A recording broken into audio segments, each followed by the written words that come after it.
করো। আমারটাও দেই কার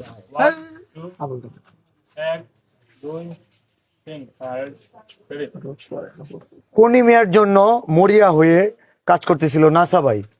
সেই নাসা ভাইয়ের এই কাজের জন্য 10 জেলার কন্টেন্ট ক্রিয়েটররা আসলো, একসাথে দাঁড়াইলো। প্লাস 48 ঘন্টায় আমি যদি ভুল বলে না থাকি, নাসা ভাইয়ের ছায়াটা পর্যন্ত এখানে আমি দেখি নাই। What is this? যখন সাইমনের জন্য টাকা চাওয়া হইলো, নাসা ভাই তখন বললো আমাদের নিজ জেলার রুগী আছে, আমাদের পাশে দাঁড়ানো দরকার। সেটার এক ধরনের বিরুদ্ধাচরণ। সাইমনের বিষয়ে পাশে দাঁড়ানো যেত, সাইমনের নিয়ে এক লাইন লেখা যেত, একটা কথা তো বলা যেত, সে বলে নাই। আর সাইমনের বাবাই 50,000 টাকা দিছে। নাসা ভাইয়ের ভূমিকাটা কি? একজন নাসা শেরপুর দিয়ে কি হবে? একজন নাসা দিয়ে কি হবে শেরপুরে? যে দায়িত্ব, তার দায়িত্ব। এই কোনি মিয়ার প্রসঙ্গ আমি জানতাম না। কোনি যে নামটা, এটাও আমি নাসার অনুযায়ী শুনছি। চ্যালেঞ্জ ছুড়ে দেয় ভাই, যে কোনো চ্যালেঞ্জ অ্যাকসেপ্ট করবো, এগুলো তো অ্যাকসেপ্ট করতে রাজি। কিন্তু বিষয়টা হচ্ছে, যখন অন্যের বেলায় চুপ, তখন অপবাদগুলো এভাবেই দিতে হয়।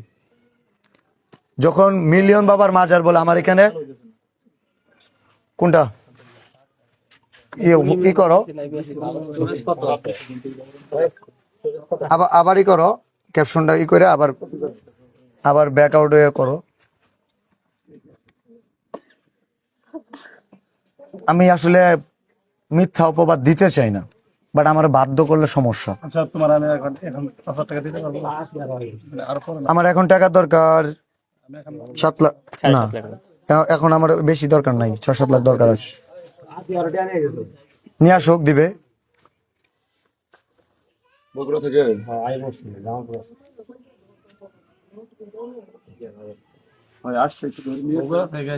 মনে নাই।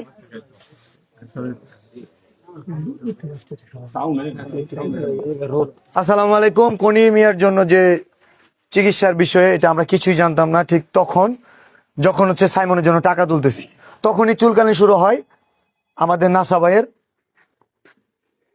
এর আগেও চুলকানি শুরু হয়েছিল, নাসা ভাই আমাদের নিয়ে রোস্ট করছিল।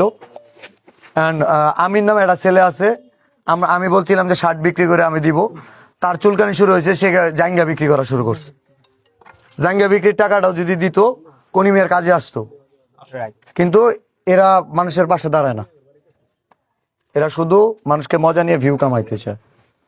তো নাসা ভাই এই খোঁচাখুচির মধ্যে সাইমনের জন্য, উত্তরবঙ্গ জেনে রাখো, এই শেরপুর জেলা থেকে কমপক্ষে 1 লক্ষ টাকা দিতে পারতাম।